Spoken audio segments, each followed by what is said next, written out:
Hello everyone. तो भाई हम लोग आ गए हैं वापस लेकर के आपके साथ इंपॉर्टेंट क्वेश्चन की सीरीज। ये सीरीज उन बच्चों के लिए है भाई जो भी अपने स्कूल में लाने चाहते हैं फुल मार्क्स, या फिर जो लोग नीट और जेई या फिर किसी कॉम्पिटिटिव एग्जाम की तैयारी कर रहे हैं उनके लिए भी बहुत इंपॉर्टेंट है भाई, क्योंकि ये न्यूमेरिकल क्वेश्चन जो हम यहाँ पे करा रहे हैं, जो भी क्वेश्चन यहाँ पे कॉन्सेप्चुअल क्वेश्चन करा रहे हैं वो आपके लिए बहुत ही इंपॉर्टेंट है। वही आपकी फाउंडेशन बनाता है किसी भी कॉम्पिटिटिव एग्जाम की। तो भाई यहाँ पे हम लोगों ने पहली बुक एनसीईआरटी की कवर कर ली थी।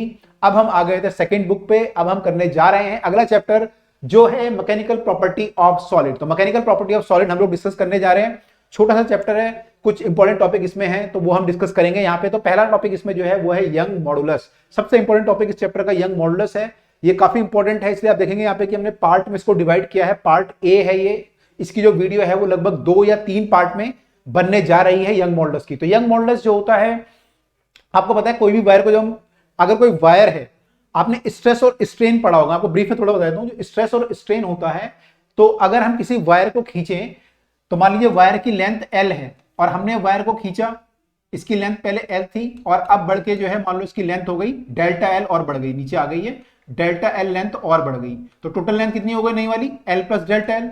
तो पहले एल थी, अब हो गई एल प्लस डेल्टा एल। तो कितना चेंज हुआ इसमें, डेल्टा एल का चेंज हुआ। तो जो स्ट्रेन होता है, स्ट्रेन हम लोग क्या बोलते हैं, स्ट्रेन यहां पे जो होगा इसको हम बोलेंगे चेंज इन लेंथ अपॉन में ओरिजिनल लेंथ। इसको बोलते हैं हम लोग लॉन्गिट्यूडिनल स्ट्रेन। लॉन्गिट्यूडिनल जो स्ट्रेन होता है वो लेंथ में हो सकता है, वो एरिया में हो सकता है, वॉल्यूम में हो सकता है। किसी का अगर एरिया चेंज होगा तो हम change in area bye original area, तो उसको एरियल स्ट्रेन बोल सकते हैं। ऐसी वॉल्यूमेट्रिक स्ट्रेन हो सकता है। तो 3 तरह के स्ट्रेन होते हैं। सबसे इंपॉर्टेंट हमारा जो है वो लॉन्गिट्यूडिनल स्ट्रेन है यहाँ पे। और इसी से फिर हम लोग अगर देखें तो एक लॉन्गिट्यूडिनल स्ट्रेस भी हमारा होता है। अगर हम स्ट्रेस की बात करें तो यहाँ पे जो स्ट्रेस होगा वो स्ट्रेस क्या होगा, मान लो हमने इस पे जब वायर को खींचा था तो हमने फोर्स एफ लगाया था। तो फोर्स एफ लगाया हमने। अब वायर जो होगी, वायर जो है यूजुअली सर्कुलर होती है ऐसे, तो इसका कुछ एरिया होगा, तो ये फोर्स इस एरिया पे लगा है। मान लो ये एरिया ए है तो ये फोर्स इस एरिया पे लगा है। तो अगर हम फोर्स पर यूनिट एरिया निकालें, इसको हम बोलते हैं स्ट्रेस। इसको हम क्या बोलते हैं, स्ट्रेस। और ये स्ट्रेस बाय स्ट्रेन का जो रेशो होता है, जो F by A divide by L का रेशो होता है, ये हमेशा जो है कांस्टेंट रहता है। अगर एक मटेरियल है कोई भी, मान लो कॉपर है, तो कॉपर के लिए हमेशा कांस्टेंट रहेगा एट अ गिवन टेम्परेचर। तो इसकी वैल्यू जो है वो हम कांस्टेंट मानते हैं, इसको बोलते हैं हम यंग मॉडुलस। तो ये जो रेशो होता है स्ट्रेस बाय स्ट्रेन का, इसी को हम क्या बोलते हैं, यंग मॉडुलस। तो ये कांस्टेंट है, ये चेंज नहीं होगा। अगर आपका ये वैल्यू चेंज हो रही है तो ये भी चेंज हो जाएगी, लेकिन ये वैल्यू आपकी कांस्टेंट रहेगी, ध्यान रखिएगा। तो आपका यहां से जो है हम लोग इस फॉर्मूले को और सिंप्लीफाई करें तो एल ऊपर चला जाएगा, एरिया नीचे आ जाएगा, तो ये ऐसा कुछ बन जाएगा फॉर्मूला। तो ये आपका यंग मॉडुलस आया, ठीक है। तो इसमें जो क्वेश्चन आएंगे पेपर में या आपके स्कूल के एग्जाम में, एक तो डायरेक्ट क्वेश्चन हो गया कि भाई बताओ, अगर आपको फोर्स दे देंगे और लेंथ दे देंगे वायर की, उसमें डेल्टा एल दे देंगे, एरिया दे देंगे वायर का, तो आपको बताना है यंग मॉडुलस कितना है। या फिर एरिया देते, कई बार आपको रेडियस दे देंगे तो रेडियस से हम लोग पाई आर स्क्वायर करके निकाल लेंगे एरिया, या डायमीटर दे देंगे तो उससे निकाल लेंगे एरिया। तो वहां से हम यंग मॉडुलस की वैल्यू निकाल सकते हैं। पहला क्वेश्चन ये हो सकता है। सेकंड क्वेश्चन ये हो सकता है कि आपको मान लो बाकी सब चीजें दे दी, फोर्स निकालना है, कितना फोर्स हम लोग लगाएं ताकि एक वायर इतना खींचे, तो आपको यंग मॉडुलस की वैल्यू दे देंगे, आपको लेंथ दे देंगे, बाकी एरिया डेल्टा दे देंगे, वो आप निकाल सकते हो। ऐसे आपको कई बार जो है एरिया पूछ सकते हैं, कई बार आपको डेल्टा एल पूछ सकते हैं। तो अलग अलग क्वेश्चन यहाँ पर बन सकते हैं। कई बार आपको स्ट्रेस भी पूछ सकते हैं कि स्ट्रेस कितना होगा वायर में।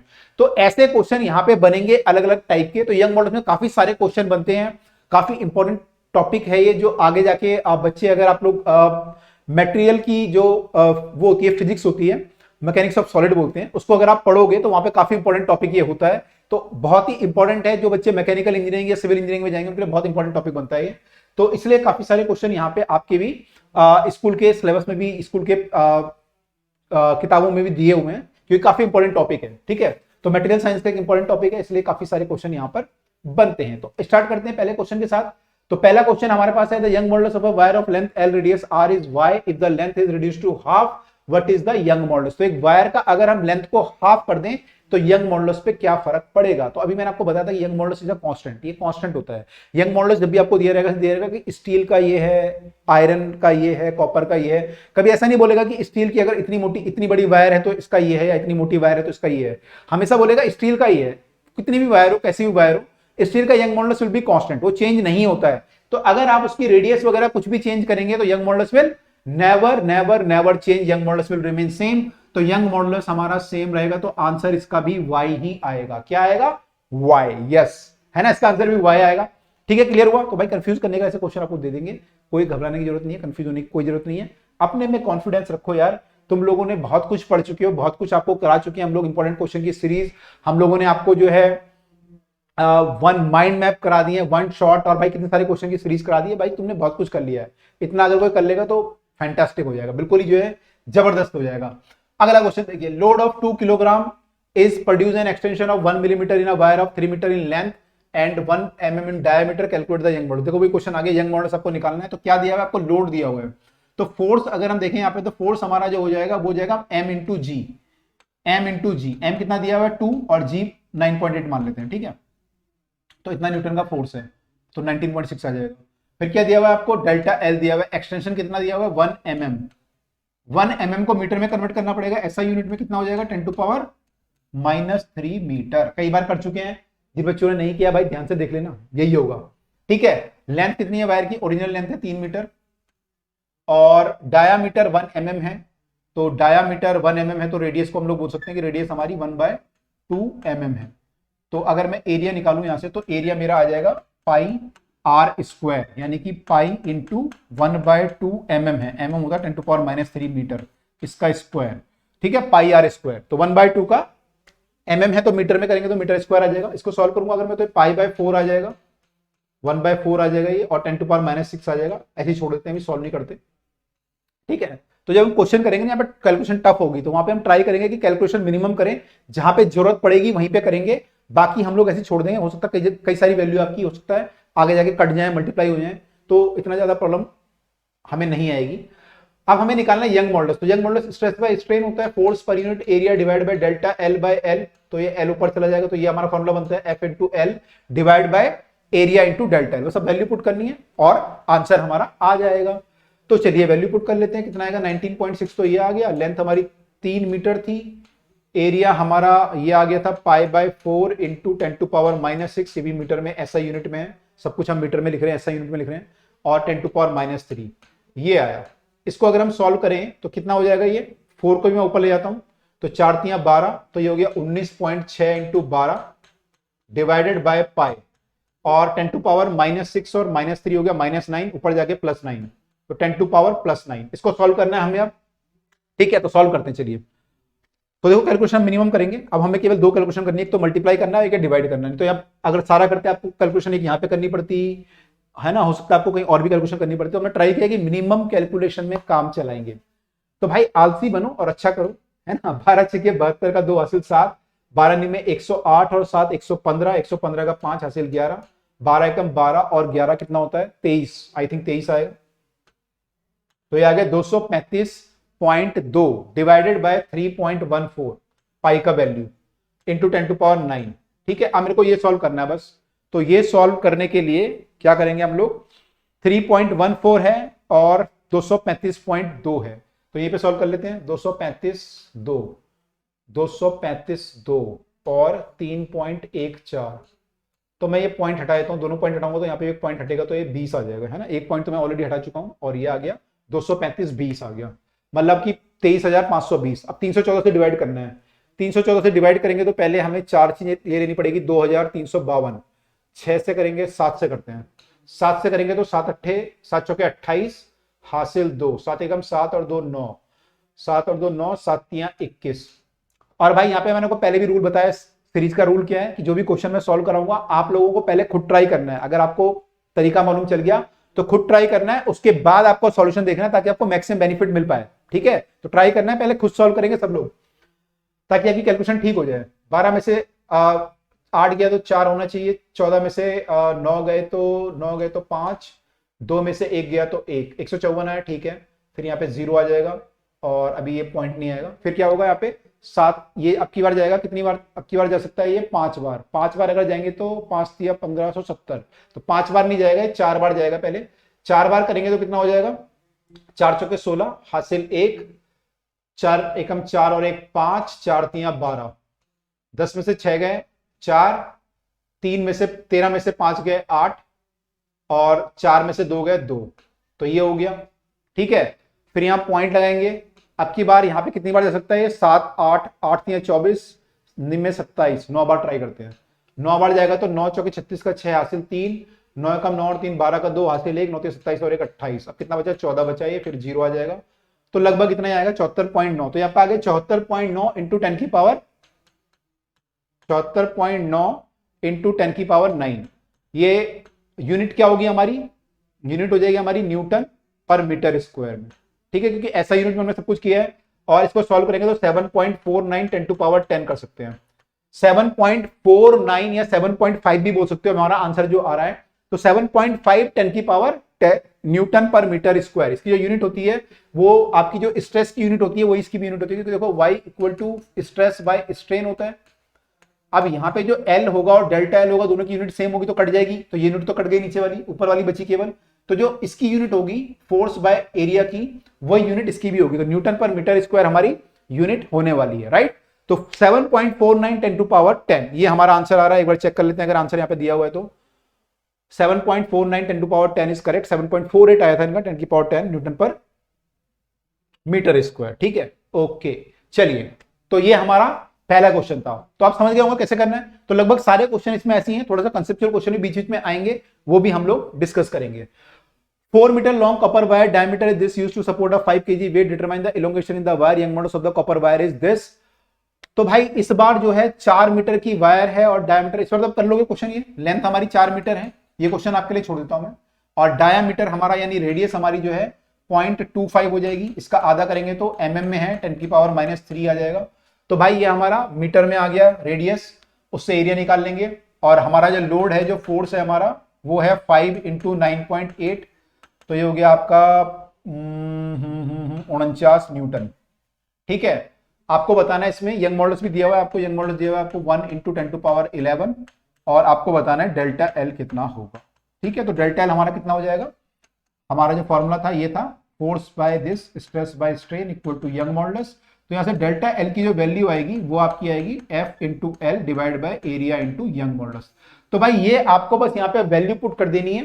फोर्स की वैल्यू यहां से पुट कर देंगे 49, एल की वैल्यू हमको पता है, एरिया निकालना पड़ेगा, पाई आर स्क्वायर सॉल्व करके यहां पुट करना पड़ेगा, यंग मॉडल्स की वैल्यू पुट करेंगे और हमारा डेल्टा एल निकल के आ जाएगा। तो आई होप ये कर लोगे आप क्वेश्चन, क्योंकि आगे काफी सारे क्वेश्चन आने वाले कैलकुलेशन वाले, तो मैं आपको कैलकुलेशन करके बताता रहूंगा। ये सिमिलर क्वेश्चन है तो ये आप कर सकते हो, आपके लिए मैं छोड़ देता हूं, आंसर यहाँ पे दिया हुआ है, सॉल्व भी किया हुआ है, तो ये आप चेक कर सकते हो, राइट।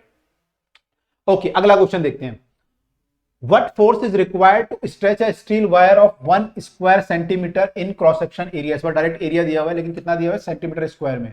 तो 1 सेंटीमीटर स्क्वायर, 1 सेंटीमीटर का मतलब होता है 1/100 मीटर, क्योंकि 1 मीटर में 100 सेंटीमीटर होते हैं। तो 1 सेंटीमीटर में 1/100 सेंटीमीटर हुआ, और सेंटीमीटर का स्क्वायर करूंगा तो ये इसका स्क्वायर हो जाएगा, यानी 1/10 की पावर 2 का स्क्वायर, यानी 10 की पावर 4 मीटर स्क्वायर, यानी कि 10 की पावर -4 हो जाएगा ऊपर जाके।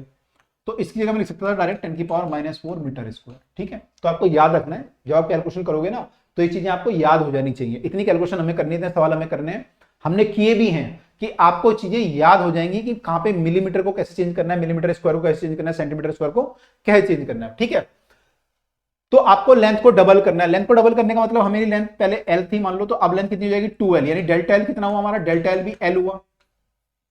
भाई लेंथ हमारी पहले एल थी और आपने लेंथ को डबल कर दिया, डबल करने का मतलब 2l कर दिया, तो कितना चेंज हुआ लेंथ में, एल का चेंज हुआ ना। तो डेल्टा एल भी एल है, यानी तो कह रहा है कितना फोर्स हमें चाहिए, फोर्स निकालना है यहाँ पे, फोर्स कितना चाहिए। तो फोर्स हमारा जो होता है, फोर्स हमारा जो होता है, दोबारा वही फॉर्मूला,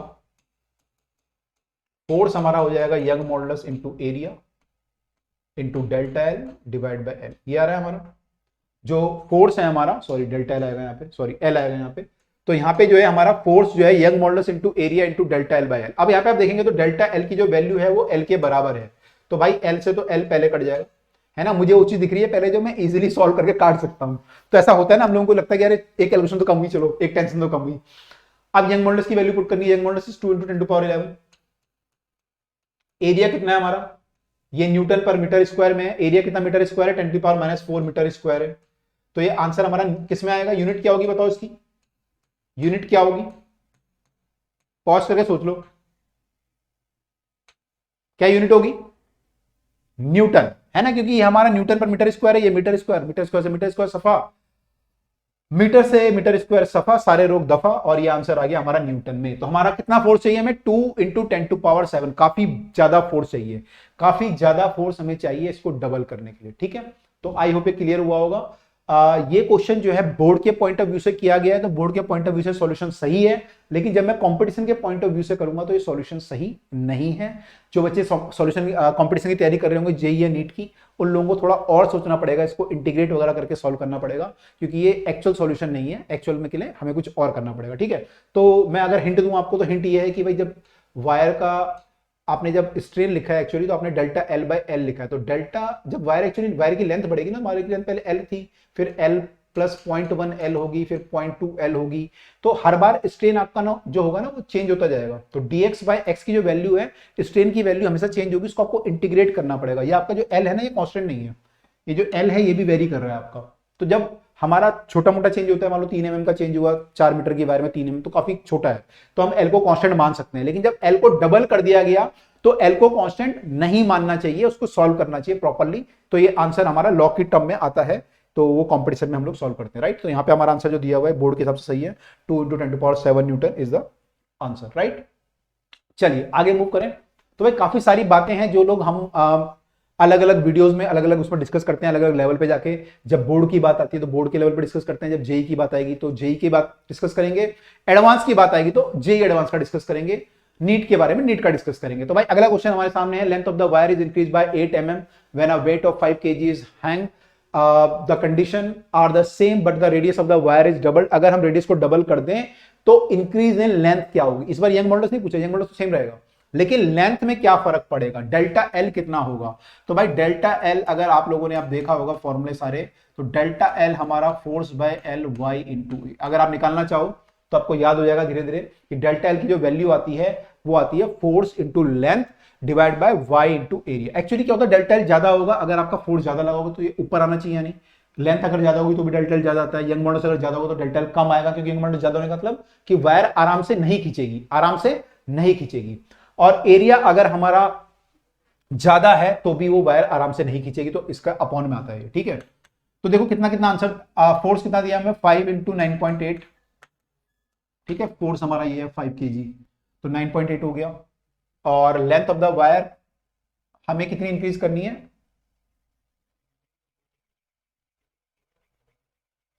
अच्छा ये तो सिंपल क्वेश्चन है, इसमें निकालने नहीं है कुछ। इसमें तो नहीं बोला सीधा कि हमने क्या किया, दो केस को कंपेयर करना है। एक बार हमने उसको 8 mm बढ़ाया, और अगर हमने 5 kg का वेट लिया, लेकिन अगली बार क्या किया हमने, रेडियस को डबल कर दिया। तो एक्चुअली क्या है, हमारा वेट सेम है, लेंथ भी सेम है, यंग मॉडल्स भी सेम है, केवल इसको हमने चेंज किया है। तो अगर हमने रेडियस को 2r किया है, तो पहले जो एरिया था वो πr² था, अब कितना हो जाएगा एरिया, अब हो जाएगा पाई इंटू 2r का स्क्वायर, यानी 4πr²। तो एरिया अगर पहले a था तो अब हो जाएगा 4a, क्या हो जाएगा 4a। बस हमें ये करना है, ये तो डन है। तो भाई यहां पे सीधा हमें ये करना है कि डेल्टा एल जो होता है हमारा, delta L 1 by delta L 2 जो होगा, this is equal to we can say A1 bye A2, है ना। ये इनवर्सली प्रोपोर्शनल है A के, बाकी चीजें कांस्टेंट है क्योंकि फोर्स कांस्टेंट है, हमारा वेट सेम है, लेंथ भी सेम है, यंग मॉडल सेम है, तो हमारा एरिया पे डिपेंड करेगा। तो वी कैन राइट कि this is equal to A2 by A1, तो A2 हमारा 4A है और A1 हमारा A था, ठीक है। नया वाला एरिया कितना है, 4 टाइम्स A है, और पुराना वाला एरिया A हमने माना था, तो इससे अगर हम काटेंगे तो 4 टाइम्स हो जाएगा। तो जो डेल्टा L2 है वो कितना आया हमारा, डेल्टा L2 कितना आया, डेल्टा L2 निकालेंगे तो L1 तो हमें पता ही है, L1 कितना हमारा 8 mm है, तो ये 8 mm है, और ये अपॉन में 4 चला जाएगा इधर, ये अपॉन में 4 और L2 चला गया उधर, तो ये आ गया, ठीक है। डेल्टा L1 की वैल्यू 8 mm अपॉन में 4, तो आंसर हमारा mm में आएगा 2 mm।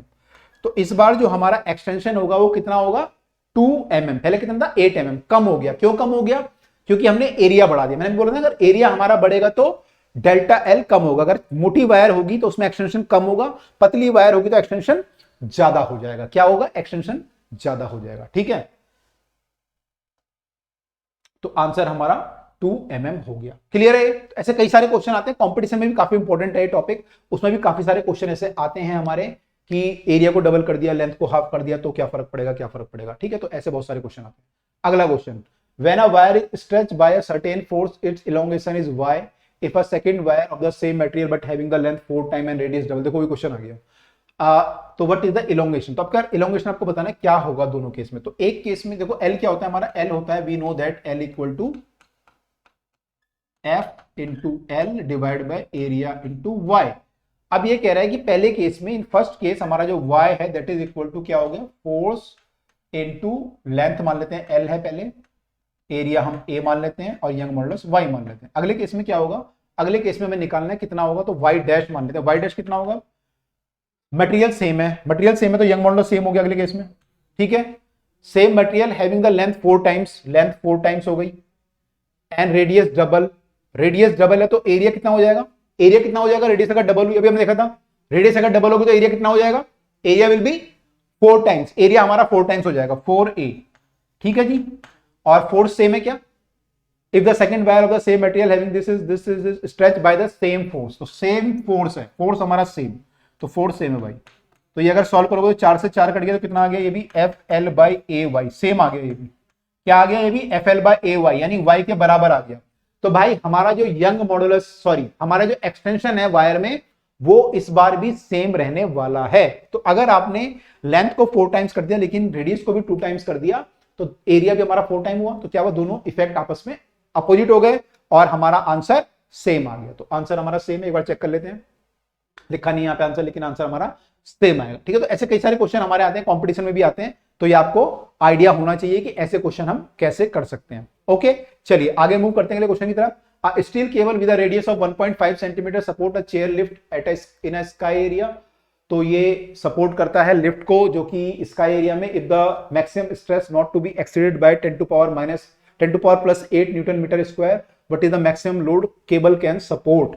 तो एक वायर है जिसका की रेडियस हमें मालूम है, इसका रेडियस कितना दिया हुआ है, रेडियस हमें दिया हुआ है 1.5 centimetre, and it support a chair lift off sky area, maximum stress इसका हमें दिया हुआ इतना।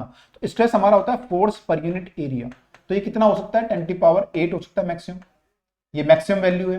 तो मैक्सिमम फोर्स कितना हो सकता है, फोर्स कितना हो सकता है मैक्सिमम, एफ मैक्सिमम हमारा हो सकता है यानी एरिया इंटू 10 टू पावर 8। अब एरिया कितना है इसका, एरिया हमें दिया हुआ है, रेडियस हमें दिया हुआ है 1.5 सेंटीमीटर, तो एरिया हो जाएगा pi R square 1.5 into 10 to power -2, metre में लिखेंगे का square, pi R square into 10 की पावर 8 तो है ही है, ये वाला 10 की पावर 8 है ना। तो पाई आर स्क्वायर इंटू ये, अब इसको सॉल्व करना है, तो पाई इंटू 1.5 का हो जाएगा 2.25 इंटू 10 की पावर -4 10 की पावर 8, और आंसर किसमें आएगा, न्यूटन में, ठीक है। इसे सॉल्व करना है हमें, तो पाई की मल्टीप्लाई करनी है 2.25 से, 3.14 की मल्टीप्लाई 2.25 से हमें करनी है, करते हैं मल्टीप्लाई, 5 के 20 हासिल 2, 5 कम 5 और 2 7, 5 3 15, 2 से करेंगे तो 628, 2 से करेंगे 628, 0 8 7 15 का 5 हासिल 1, 5 और 1 6 और 2 8 और 8 16 का 6 हासिल 1, 6 और 2 8 और 2 10 का 0 हासिल 1, 70 पॉइंट, ये आ गया आपका 1 2 3 4 का डेसिमल 1 2 3 4 7.06। तो भाई 7.06 इंटू 10 की पावर 4 10 की पावर 4 न्यूटन इतना आ जाएगा, ठीक है। या फिर लगभग बोलूं मैं तो 70.6 किलो न्यूटन। अगर मैं एक पावर को यहां ले आऊं तो 3 पावर बचेगी तो किलो न्यूटन बोल सकता हूं, तो ये भी हो सकता है आंसर, ऐसे भी लिख सकते हैं हम लोग, है ना। 70.6 किलो न्यूटन का फोर्स हम मैक्सिमम इस पे लगा सकते हैं, तो इसका स्ट्रेस जो है इतना हो जाएगा उस केस में, जो मैक्सिमम वैल्यू है। इससे ज्यादा लगाओगे तो क्या होगा, वायर हमारी ब्रेक हो जाएगी, टूट जाएगी, ठीक है। तो देखो ये आंसर है 70.7 है हमारा, कितना था 70.6, लगभग सही सेम आंसर है। ओके चलिए अगला क्वेश्चन, अगला क्वेश्चन देखिए क्या हमारे सामने, अ wire is replaced by another wire of same length and material but twice the diameter. Diameter को डबल कर दिया गया, यानी रेडियस भी डबल हो जाएगी, ठीक है। कई बच्चों को लगता है ना रेडियस डबल नहीं होगी, सेम रहेगी। भाई अगर डायमीटर को डबल करेंगे, सब लोग ध्यान से देख लो, ये कई कंफ्यूजन होता है बच्चों को। तो रेडियस इसका अगर r है तो इसका r बाय तो मैंने 2r हो जाएगा, डबल किया है ना, हाँ तो रेडियस भी डबल हो जाएगा देख, क्योंकि ये रेडियस क्या होगा d/2 होगा, और इसका रेडियस कितना होगा 2d/2। तो अगर ये वैल्यू कितनी आएगी, d आएगी, तो अगर इस वैल्यू को हम r बोल रहे हैं d/2 को, तो d को कितना बोलेंगे 2r ही तो बोलेंगे, तो रेडियस भी डबल हो जाएगी, है ना, कंफ्यूज मत हो ना। अगर हम डायमीटर को डबल करते हैं तो रेडियस भी हमारी डबल होती है। तो क्वेश्चन ये है कि what is the effect on the increase in length, तो डेल्टा एल पे क्या फर्क पड़ेगा, डेल्टा एल, तो डेल्टा एल क्या होता है हमारा, अभी हमने देखा था डेल्टा एल हमारा होता है F into L divide by A into Y. तो हमारा लोड सेम है, गिवन लोड बोल रहे हैं, तो लोड सेम है तो ये सेम है, वायर सेम है, मतलब वही सेम मटेरियल है वायर का, तो यंग मॉडुलस सेम रहेगा। केवल जो फर्क पड़ेगा वो किस पे पड़ेगा, लेंथ भी सेम है, लेंथ भी सेम है, replace by the another wire of the same length, ये भी सेम है। तो केवल हमारा एरिया में फर्क पड़ा, तो we can write that delta L is inversely proportional to the area, inversely proportional to the area. तो अगर हमने यहाँ पे एरिया क्या किया, हमने देखो रेडियस को हमने डबल किया है, अगर हमने रेडियस को डबल किया तो एरिया कितना हो जाएगा, एरिया विल बिकम 4 टाइम्स, अभी हमने किया था एरिया 4 टाइम्स हो जाएगा। तो यहाँ पे जो एरिया है that is becoming 4 times 4a। तो डेल्टा एल जो होगा, डेल्टा एल अगर आप लिखना चाहो तो delta L2 by delta L1 ऐसे लिख सकते हो, इक्वल टू A2 नीचे आ जाएगा, A1 ऊपर आ जाएगा, ठीक है। अब A2 कितना है, A2 इज 4a और A1 A है मान लो, तो ये आपका 1/4 हो जाएगा। तो L2 का जो वैल्यू होगा, delta L2 will become L by ये डेल्टा L/4, ठीक है। तो आपका जो इंक्रीज इन लेंथ था वो कितना हो जाएगा, 1/4, इंक्रीज इन लेंथ हो जाएगा 1/4। तो अगर हमने रेडियस को डबल किया, अगर हमने रेडियस को डबल किया तो या डायमीटर को डबल किया, रेडियस को डबल किया, तो एरिया हो गया 4 टाइम्स, एरिया 4 टाइम्स होगा तो लेंथ हमारी 1/4 टाइम्स हो जाएगी, क्योंकि लेंथ कम हो जाएगी, अब चेंज इन लेंथ मतलब जो है ना, वो हमारा 1/4 ही रह जाएगा केवल, अब लेंथ जो है कम चेंज होगी, ठीक है। अगला, what is the effect on maximum load it can bear, maximum load पे क्या फर्क पड़ेगा, मैक्सिमम लोड पे क्या फर्क पड़ेगा। देखो मैक्सिमम लोड जो होता है, मतलब एफ की बात कर रहा है, उस पर क्या फर्क पड़ेगा। तो एफ हमारा जो होता है एफ, अच्छा देखो यहाँ पे एक चीज है, यहाँ पे जो होता है क्या चीज कांस्टेंट रहेगी, जब मैक्सिमम लोड वायर लेगी तो उसके बाद अगर लोड डालोगे क्या होगा, वायर टूट जाएगी, उसके बाद क्या होगा, वायर टूट जाएगी। तो उसका जो एक स्ट्रेस होता है ना, जो वो ले सकती है वायर, वो कांस्टेंट होता है, वो एक मटेरियल के लिए कांस्टेंट रहता है, स्ट्रेस जो होता है कांस्टेंट रहता है। तो actually F by A remain constant, तो F by A is equal to F dash by 4a। भाई पहले हमारा एरिया ए था, अब हमारा एरिया 4a हो गया, तो जो स्ट्रेस होता है वो कांस्टेंट रहता है, तो वायर हमारी ब्रेक हो जाती है अगर उससे ज्यादा हम स्ट्रेस करते हैं, ठीक है। अगर आप यहां से मान लो बोलोगे सर हम ऐसे करते हैं कि भाई लोड हमें निकालना है, तो हम ऐसे कर लेते हैं F equal to area into Y into delta L by L, ऐसे कर लेते हैं, मान लो आप ये बोलो, ठीक है। तो अब भाई यहाँ पे चलो एरिया तो हमें पता है क्या होगा, ये मॉडल से हमें पता है सेम रहेगा, एरिया 4 टाइम्स हो गया, लेकिन ये इसका क्या, इसका कैसे पता लगाओगे, ठीक है। तो ये थोड़ा डिफिकल्ट हो जाएगा ऐसे निकालना, यहाँ पे निकालने के लिए आपको थोड़ा डिफिकल्टी से निकलेगा। तो यहाँ पे हम डायरेक्ट निकाल सकते हैं कि हमारा स्ट्रेस सेम रहेगा, तो स्ट्रेस सेम जब रहेगा तो क्या करेंगे हम लोग, force per unit area, force per unit area अगर हम करें तो force per unit area same रहेगा दोनों केस में। तो पहले फोर्स एफ था, ये में निकालना कि एफ कितना टाइम्स हो जाएगा, तो ये ए से ए कट गया, तो एफ डैश हमारा जो हो जाएगा, सीधा हम बोल सकते हैं F dash is equal to 4 times F. तो जो हमारा नया वाला फोर्स है या वायर की कैपेसिटी है फोर्स को लेने की, वो हो जाएगी 4 टाइम्स, कितना टाइम्स हो जाएगी, 4 टाइम्स। तो it can bear a 4 times of the load, now it can bear the 4 times of the load. तो ये हमारा आंसर हो जाएगा, यहां पे क्लियर है बात ये, ठीक है, ये बात क्लियर है, तो 4 टाइम्स हो जाएगा। ओके चलिए आगे मूव करें, ओके आगे मूव करते हैं। Breaking force for a wire is F, breaking force एक वायर के लिए एफ है, breaking force for a 2 parallel wire of the same size कितना होगा। तो एक वायर जो है एफ पे टूटती है, तो अगर मैं 2 वायर लगाऊंगा तो कितने पे टूटेगी, कितना फोर्स लगाना पड़ेगा। तो भाई ऑब्वियसली है यहाँ पे जो ये वायर है ये एफ पे टूटती है, जब इस पे एफ फोर्स लगता है तो ये टूट जाती है, ये भी एफ पे टूटती है, तो कितने में टूटेगा, 2f पे, ठीक है। तो हम बोलेंगे breaking force in wire first is F, similarly breaking force in second wire is also F, तो net breaking force is 2f, ये तो डायरेक्ट है पहला, तो आंसर हो जाएगा 2f पहले वाले का।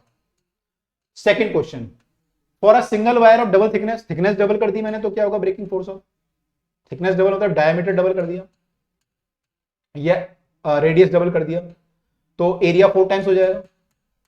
तो अभी हमने क्या डिस्कस किया था कि ब्रेकिंग स्ट्रेस रिमेन सेम, तो दोनों केस में ब्रेकिंग स्ट्रेस सेम रहेगा, तो हम बोल सकते हैं फोर्स अगर पहले ये था ब्रेकिंग फोर्स, तो अब हो जाएगा एफ डैश बाय 4a, यहां से अगर आप सॉल्व करोगे तो एफ डैश आपका कितना हो जाएगा, 4 टाइम्स ऑफ एफ। तो ब्रेकिंग फोर्स जो है अब 4 टाइम्स हो जाएगा, यहां पे डबल हुआ है केवल, ठीक है, लेकिन यहां पे कितना हो गया 4 टाइम। यहां पे भी सोच सकते हो, हमने 2 वायर ली, 2 वायर ली तो हमने एरिया कितना कर दिया, डबल कर दिया। भाई पहले इसका एरिया ए था जिसपे फोर्स लग रहा था, अब एक और एरिया आ गया तो 2a हो गया, तो 2a हुआ तो फोर्स 2 टाइम्स हो गया, और जब 4a हुआ तो एरिया फोर्स कितना हो गया 4 टाइम्स, तो फोर्स हमारा 4 टाइम हो जाता है। ये ध्यान रखिएगा ब्रेकिंग स्ट्रेस का ऐसे चलता है पानी।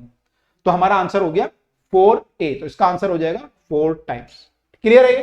तो ये भाई इस तरीके से हमने यंग मॉडुलस के बेसिक क्वेश्चन कर लिए हैं। अगली वीडियो में हम लोग जो है इसके थोड़ा एडवांस लेवल के क्वेश्चन करेंगे, और आई थिंक एक और वीडियो बनेगी इसमें थोड़ा सा और एडवांस लेवल के इसके क्वेश्चन करने वाले हैं। तो भाई सारे क्वेश्चन आप लोग ध्यान से देखिएगा। जिन लोगों ने बाकी वीडियो नहीं देखी है, वन शॉट नहीं देखा है, माइंड मैप नहीं देखा है, वो जरूर देखिएगा, ताकि आपको सारी चीजें बिल्कुल क्लियर हो जाएं। तो भाई हम आपसे मिलते हैं अब अगली वीडियो में, अगले कंसेप्ट, अगले टॉपिक के साथ। Till then, bye and take care.